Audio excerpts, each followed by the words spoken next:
Di balik julukan macan Asia yang tertidur, Di balik julukan macan Asia yang tertidur,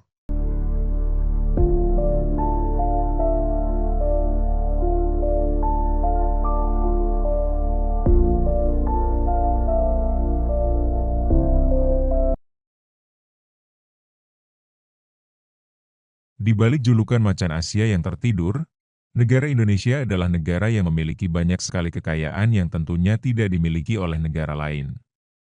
Mulai dari kekayaan bahasa, suku, budaya dan adat istiadat yang begitu beragam dan tersebar dari Pulau Weh sampai Pulau Rote. Kekayaan budaya yang dimiliki Indonesia merupakan salah satu aset penting dalam pertumbuhan dan perkembangan negara Indonesia ini. Banyak sekali warga asing yang berbondong-bondong untuk datang berkunjung untuk menikmati Indonesia. Selain kekayaan budaya yang begitu beragam tersebut, Indonesia juga memiliki banyak sekali kekayaan alam yang begitu melimpah.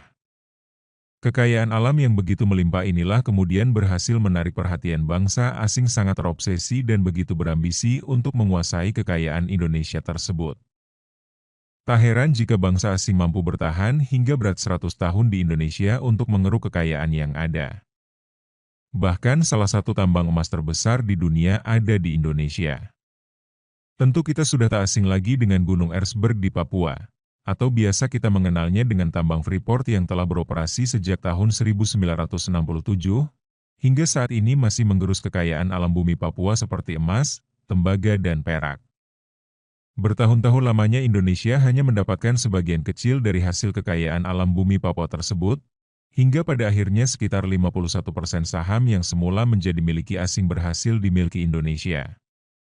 Selain kekayaan yang berasal dari Gunung Erzberg, masih banyak sekali kekayaan-kekayaan alam Indonesia yang dikuasai oleh negara lain.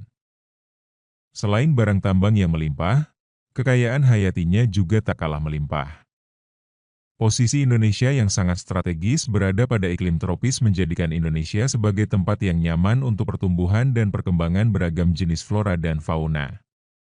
Sehingga dari sinilah Indonesia menjadi salah satu negara yang memiliki jenis flora dan fauna terbanyak di dunia. Kita juga tahu bahwa penduduk Indonesia menempati peringkat keempat sebagai negara dengan jumlah penduduk terbanyak. Dari beragam kekayaan yang dimiliki, lalu bagaimana peran pemerintah atau negara dan juga penduduknya dalam memanfaatkan kekayaan alam yang dimiliki negara Indonesia?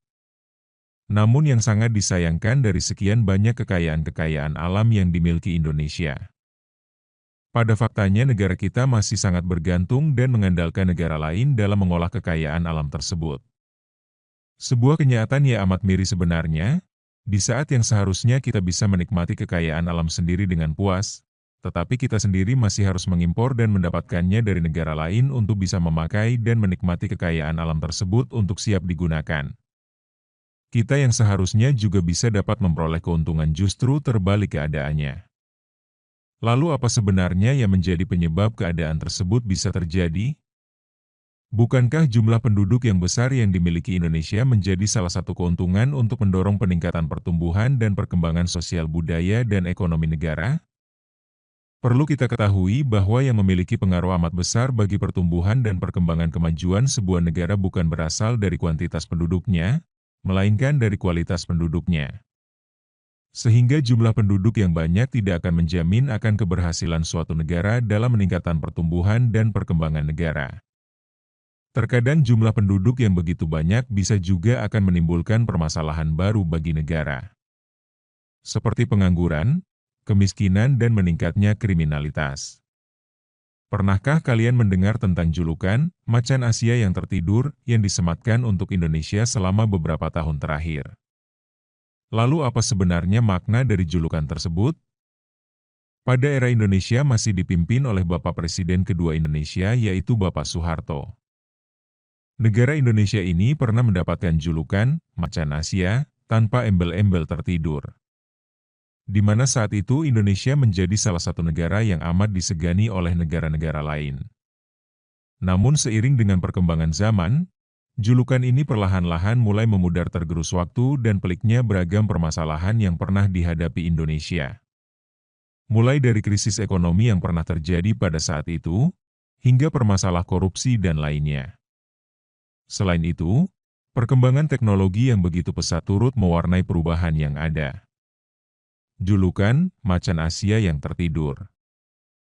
Menurut saya julukan tersebut adalah sebuah tamparan keras bagi Indonesia untuk bangun dari keterpurukan yang pernah dialaminya.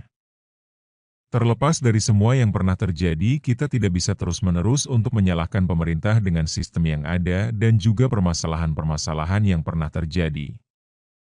Sebagai generasi muda, sudah seharusnya kita untuk saling berkontribusi antara satu sama lain untuk mencapai dan mewujudkan cita-cita negara ini. Peristiwa-peristiwa yang pernah terjadi pada masa lalu dapat dijadikan sebagai pengalaman dan pelajaran agar lebih baik lagi dalam menjalani kehidupan ke depannya. Perkembangan teknologi yang ada saat ini adalah salah satu kesempatan yang sangat saing untuk dilewatkan. Sebagai generasi muda kita juga harus cerdas dalam penggunaan teknologi. Jangan sampai beragam kemudahan-kemudahan yang dapat kita dapatkan membuat kita melupakan budaya kita sendiri karena pengaruh dari budaya luar yang berhasil menyita sebagian besar perhatian banyak orang saat ini. Di sisi lain, pemerintah juga harus melakukan pembenahan atau perbaikan dalam bidang pendidikan. Mengapa demikian? Karena pada kenyataannya hingga saat ini pendidikan masih menjadi suatu hal yang bisa dikatakan mahal dan tidak bisa dinikmati oleh semua orang. Masih banyak sekali anak-anak Indonesia yang putus sekolah karena terhalang biaya. Kemudian ada juga anak-anak yang mampu untuk sekolah namun fasilitasnya tidak mendukung. Seharusnya pemerintah lebih memberikan perhatian terhadap para generasi sebagai penerus negeri ini dan sebagai generasi muda apabila diberikan kesempatan harus bisa memanfaatkannya dengan sebaik mungkin. Nah guys, bagaimana menurut pandangan kalian nih? Apa masih pantas Indonesia dijuluki Macan Asia? Atau Macan yang Tertidur? Atau mungkin ada julukan lain buat Indonesia saat ini? Tulis di kolom komentar ya guys. Baik, terima kasih yang sudah menonton sampai dengan selesai. Mohon maaf apabila banyak kesalahan informasi. Dukung kami dengan cara tekan like dan subscribe-nya ya guys. Sampai berjumpa lagi di video selanjutnya dan wassalam.